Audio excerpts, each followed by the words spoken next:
They thought I was clueless, the harmless cousin, the quiet observer. But when my private text started making the rounds, I knew someone was playing dirty. So I played dumber than ever, just long enough to corner the real snake. By the time I exposed them, everyone was watching. And this time, I made damn sure the silence was on my terms. Name's Alex. I've always been the chill one in the family, the kind who stays out of drama, brings good wine to Thanksgiving, and helps fix grandma's Wi-Fi without asking for praise. But being quiet doesn't mean being blind. I watch. I listen. And when I noticed my words, exact phrases I'd texted to a cousin in confidence, getting twisted and brought up verbatim at a family barbecue, I realized someone had leaked my messages. That was the moment I knew I had to act dumb, convincingly dumb, until I could figure out who betrayed me. What came next was part theater, part trap. And when the mask finally dropped, so did their reputation. If it already caught your attention, trust me, keep watching. It only gets darker from here. And yeah, the ending? Worth it. Uncle Rob's backyard smelled like overcooked ribs and lawn fertilizer, the usual combo for a Saturday family barbecue. Kids were chasing each other with plastic swords. Someone's Bluetooth speaker was blasting 2000's pop, and the adults were halfway through their third round of sangria. I had just finished setting up a folding table with extra chairs when I heard it. So, Alex, Lindsay chirped, way too loudly. Still think our family's emotional maturity peaked in 1997. My body froze for half a second. She said it like a joke. But that phrase, that exact wording, I'd only used once. In a private group chat with 3 people. Months ago, I remember typing it after a particularly messy Christmas, venting about how every minor disagreement turned into some Cold War summit. No one else should have known that line. No one. And yet here it was, floating across the potato salad like some casual dig, dressed up as banter. I looked at her. Blonde, perfectly tanned, always with her phone in hand. Lindsay loved stirring the pot with that fake laugh energy. She smirked like she'd just won a round in some game I hadn't agreed to play. I forced a chuckle. Guess I was in a mood that day. She laughed. Others laughed. Conversation moved on. But in my head, sirens were going off. I scanned the yard. My sister Casey was chatting with Aunt Roberta near the grill. Jeremy, the third member of that group chat, was by the cooler, texting. The only people I'd shared that message with. A few minutes later, I slipped away from the folding chairs and stood by the fence, pretending to check my phone. I scrolled back through our old group thread. There it was. December 27th. Sometimes I think our family's emotional maturity peaked in 1997. Verbatim. So it wasn't a coincidence. It wasn't a lucky guess. Someone had taken my private thoughts and handed them to Lindsay. Or maybe Lindsay was the mole. Either way, trust just shattered into shards. I watched Jeremy open a soda. He was talking to my cousin Brian, laughing about something. He looked casual. Too casual. And Casey? She glanced over at me once. Just for a second. A flicker of something in her eyes. Guilt, maybe. Or curiosity. I stayed in the shadows of the patio umbrella, letting the music and noise blur together while my thoughts sharpened. Whoever did this wasn't just careless. They were strategic. They wanted to discredit me. Or maybe amuse themselves by twisting my words into jokes. Either way, I was done being quiet. But not loud. Not yet. That's when the plans started forming. I wouldn't accuse. I wouldn't ask. I'd act dumb, smile, play helpful cousin, and see who else slipped up. Let them think I hadn't noticed. Let them relax. Because the next time someone quoted me, it wouldn't be a coincidence. It would be bait. That night, I sat on my couch, half watching some forgettable Netflix docuseries, but my mind was somewhere else, rewinding that moment at the barbecue on a loop. Lindsay's voice echoed like a bad ringtone in my head. Still think our family's emotional maturity peaked in 1997? I opened our family group chat, the private one. Just me, Casey, Jeremy. I reread that December conversation. I remembered exactly where I was when I typed it, sitting on my apartment floor, wrapping leftover gifts and trying to make sense of a family blow-up over who forgot to bring the cranberry sauce. 3 people. That was it. Jeremy was the obvious wild card, always stirring things up, cracking jokes that toe the line. But he never seemed malicious. Just chaotic. Casey, though? She was my sister. We'd had our spats growing up, but she was the one I trusted most. Still, she'd seemed off at the barbecue. Nervous. I didn't want to believe it was her. But I didn't want to believe any of them would do this. And yet, here we were. So I did what I do best. I got methodical. I started by creating 3 separate one-on-one chats. Nothing obvious. Just casual conversation with a side of bait. To Jeremy, I sent, "Wild dream last night. Uncle Rob ran for city council and tried to ban birthday parties. No idea why my brain does this." To Casey, "Do you remember if Dad still has those old home videos? Someone asked me if we ever went to Hawaii when we were little. I think they're mixing us up with someone else." To Lindsay, who wasn't in the original chat, but had clearly been fed something, I sent nothing. I wanted to see what surfaced. Over the next 2 days, I made sure each fact was unique. Different tone, different detail, no overlaps. Like setting traps in different parts of the house. Then I waited. At first, nothing. Just the usual family memes and look at my dog photos. Then on Wednesday, I got a text from Aunt Martha. Totally unrelated. She was organizing a surprise baby shower for my cousin Tina and wanted to know if I could bring soda. "Oh, and by the way," she added, "so funny about that Hawaii trip. I never knew you guys went. You were what, like 3?" I just stared at the screen. Casey. I didn't respond right away. I let my thumbs hover, then turned the phone over and walked away. It wasn't proof. Not yet. Aunt Martha could have guessed. Could have misremembered. But my gut knew better. One match was all it took to light a fire. Now I just had to see who kept adding fuel. By Thursday, I was obsessed. I checked my phone every few hours, not for messages, but for evidence. I didn't want accusations. I wanted patterns. Leaks. Connections. Something I could prove, even if no one else knew I was building a case. The Hawaii comment from Aunt Martha was still gnawing at me. It wasn't confirmation, not yet, but it was enough to run a second round. This time, I made it messier, more emotional, easier to gossip about. I texted Jeremy. "Between you and me, I think Lindsay's been using Grandma's garage for her little candle business without asking. Might be worth checking before someone gets blamed for the electric bill." Totally fake, but juicy. To Casey, I dropped this. "I've been thinking about cutting contact with Lindsay. Not even mad, just exhausted. She twists everything I say. I just need space. More subtle, but personal. Emotional. Exactly the kind of thing that could accidentally escape someone's lips." Then I sat back. Watched. Waited. Sunday rolled around. Another family gathering. Smaller this time. Just Grandma's usual weekly dinner. No big production. Roast chicken, green beans, someone's leftover pie. I didn't say much. Just observed. Lindsay was already there when I arrived, helping Grandma set the table. She was unusually chipper. Wore too much perfume. 10 minutes in, I was nursing a ginger ale and pretending to scroll Instagram when I heard it. "So, I heard you've been feeling exhausted, Alex," Lindsay said. She didn't look up from her plate. Didn't smile. Just dropped it like a rock into the silence. I smiled. "Aren't we all?" She glanced at me then. Fast. Like she was expecting a reaction. And I gave her nothing. Later, as I helped Grandma wrap up leftovers, Lindsay leaned in. "You know, if you have something to say to me, just say it. No need to be passive-aggressive." I blinked. "What? I mean, twisting everything you say? Come on, Alex. That's dramatic." There it was. The quote. Almost word for word. I could feel my heartbeat in my teeth. It wasn't Jeremy. It wasn't some random leak. It was Casey, my own sister. I nodded slowly. "Huh, that's interesting. I don't remember saying that out loud." She shrugged and walked away. And I just stood there, spooning mashed potatoes into a plastic container, burning with quiet rage. Casey, of all people. But I still didn't confront. Not yet. I had one more trick up my sleeve, and it involved the one person no one ever suspected, Jeremy. I just needed to give him a story so absurd, so radioactive, that if it made it out, I'd know exactly where it came from. And if it did, well, then it wouldn't just be words getting exposed.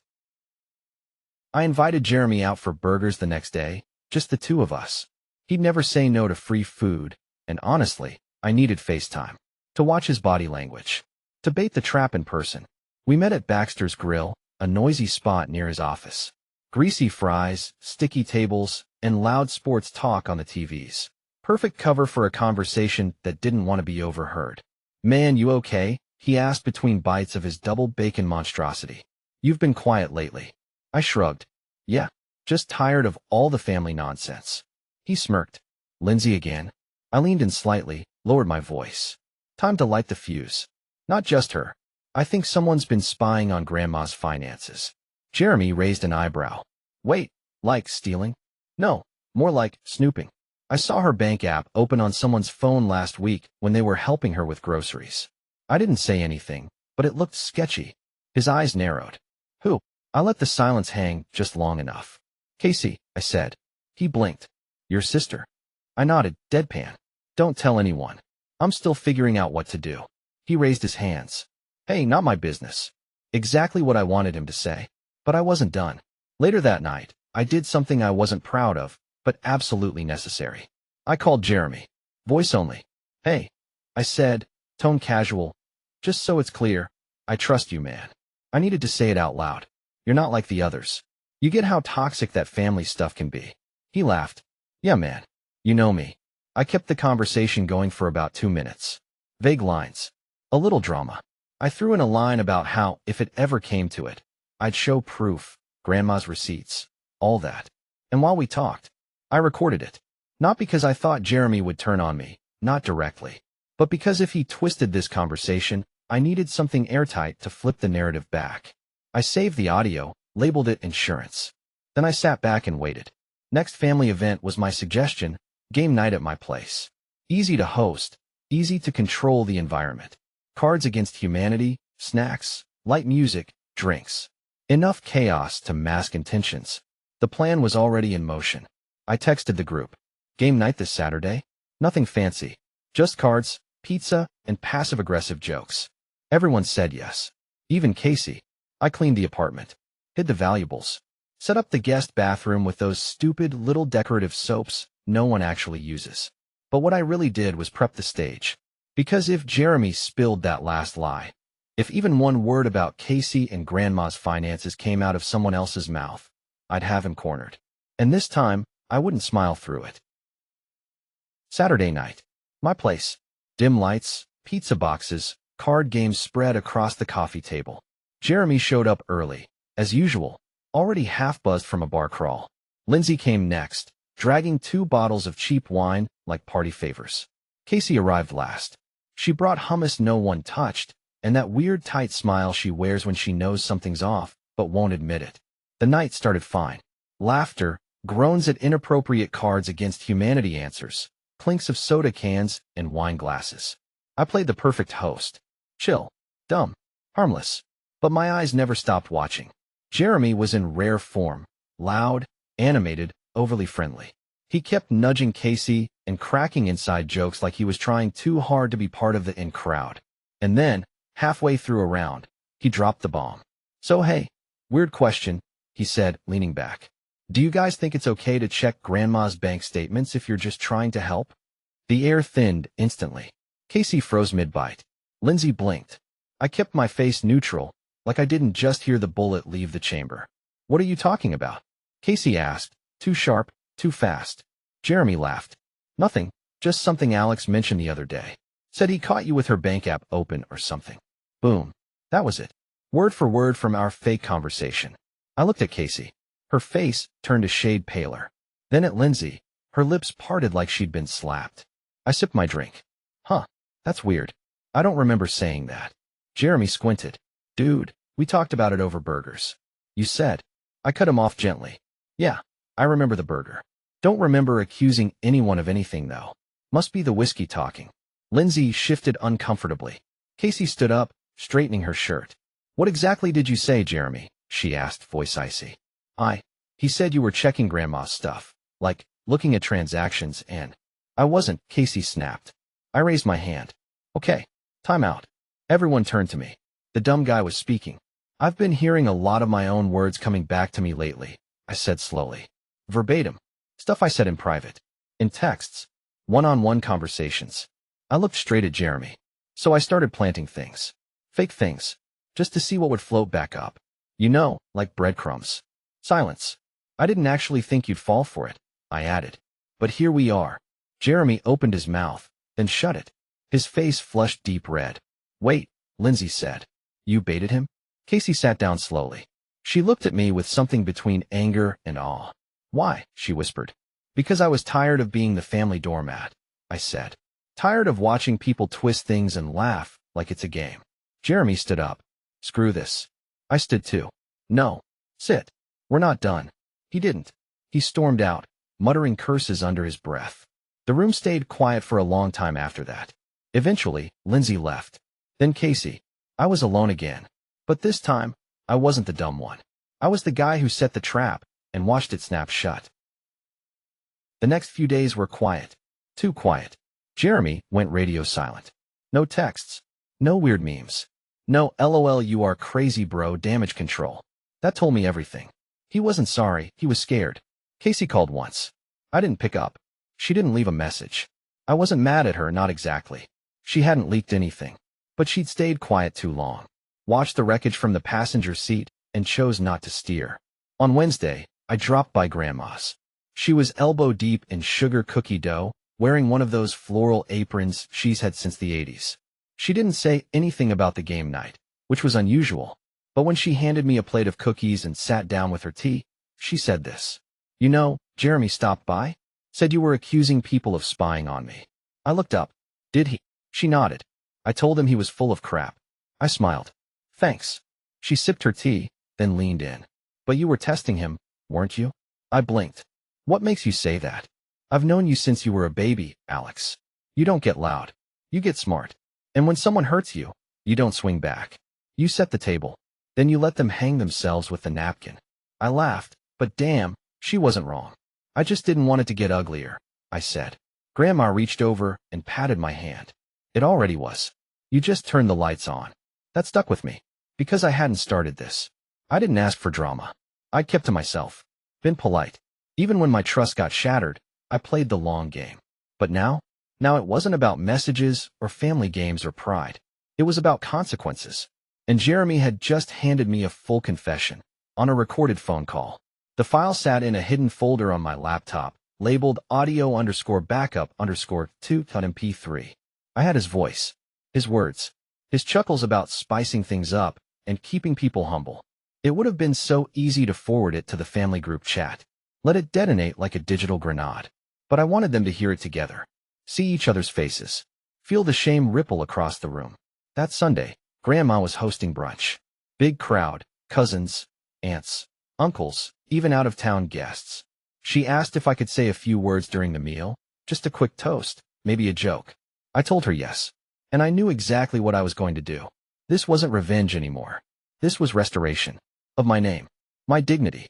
My role in this family as something more than the quiet guy with good posture. This time, when I stood up, I wouldn't be playing dumb. I'd be delivering the truth, loud and crystal clear. Sunday brunch at Grandma's was always a little chaotic. Mismatched plates, too many folding chairs, someone always yelling over the blender. But this time, the tension wasn't in the noise. It was in the silence between glances. Jeremy came, surprisingly. Sat near the back, sunglasses on indoors like he was hiding a hangover or a guilty conscience. Lindsay was there too, flipping through photos on her phone and pretending to be so bored. Casey helped set the table, but barely looked at me. I played it cool. We ate. We laughed. We passed around casseroles and made polite lies about how work's been crazy and Tina's baby's getting so big. And then Grandma tapped her glass. Alex said he had a few words he wanted to share. I stood slowly, heart calm, hands steady. Hey everyone. I started, smiling like the nice guy they all remembered. Thanks for coming. This'll be quick, just something that's been on my mind. I looked around the table, made eye contact with each of them. Jeremy last. I've always tried to be the neutral one in this family, I said. The helper. The listener. The guy who keeps his head down. A few nods. Someone murmured, true. But lately, I continued, I noticed something weird. Stuff I'd say in private started coming back to me. Word for word. In public. Jeremy shifted in his chair. At first, I thought maybe I'd slipped up. Maybe I'd vented too loudly. But then it kept happening. Personal stuff. Emotional stuff. Turned into jokes. Gossip. Accusations. Casey was staring at her plate. Lindsay was frozen. So I ran a little experiment, I said. Fed different fake info to different people. Just to see what would come back. A murmur ran down the table. Uncle Rob raised an eyebrow. And it worked. Like clockwork. I reached into my pocket and pulled out my phone. I'm not proud of this next part. But I had to be sure. So I recorded one of those conversations. Now the room was dead quiet. Even the blender stopped. Jeremy stood suddenly. All right, this is insane. Sit, Grandma said. Voice sharp, unmoving. She didn't even look at him. He sat. I tapped play. Jeremy's voice came through the speaker, tinny but clear. I mean, come on. Sometimes you gotta stir things up. Keeps people humble. Alex trusts me too much anyway. He'll never know. Gasps. Actual, audible gasps. Lindsay looked horrified. Casey looked like she might cry. Jeremy muttered, "This is out of context." I raised the volume. He told me Casey was snooping through Grandma's stuff. I figured I'd pass it on, see what happens. Then I stopped the playback. I never said that. I said, calm, cold. I never accused anyone. That was bait. And Jeremy took it. Then he gave it legs. I turned to Grandma. I'm sorry I had to prove it this way. She nodded once, like she'd known all along. Jeremy stood up again. This is ridiculous. Grandma stood too. Then you can leave my house. Silence. And then Jeremy left. Just like that. The door closed behind him. The rest of us sat in stunned quiet. It wasn't dramatic. It wasn't explosive. But it was done. You'd think after something like that, the family group chat would implode. But no. It just went quiet. Like someone had unplugged the router on all the noise. No more passive-aggressive memes from Lindsay. No gifts from Jeremy. Just silence, like a house after a storm. Messy, but finally still. Grandma never brought it up again. But the next time I visited, she gave me her spare key. Casey texted me a week later. I didn't know what he was doing. I just didn't want to make it worse. I stared at that for a while, then replied. Doing nothing was making it worse. She didn't respond. But at least I said what needed to be said. Lindsay tried to save face, of course. Sent a group message a few days later. Let's all move on. Life's too short for drama dizzy. I left it on read. Then I quietly removed myself from the chat. I didn't need to make a scene. I made my point. Jeremy? Total blackout. No calls, no DMs, no family sightings. Rumor was, he tried spinning the story to some cousins, said I was paranoid, manipulative, even recording people like a psycho. But it didn't stick. You can't discredit someone when they've got the receipts and you've already outed yourself. Funny thing is, I wasn't even after revenge. Not really. I just wanted my words back. My trust back. My place in the family without having to shrink myself to stay safe. Now, when I show up to family events, I don't sit in the corner. I speak when I want. I smile when it's real. And nobody dares twist my words, because they all remember what happened the last time someone did. Jeremy used to be the guy everyone listened to. Now, he's not even invited. And me? I'm still quiet. Still chill. But don't mistake that for weakness. I'm just saving my words. For when they matter most.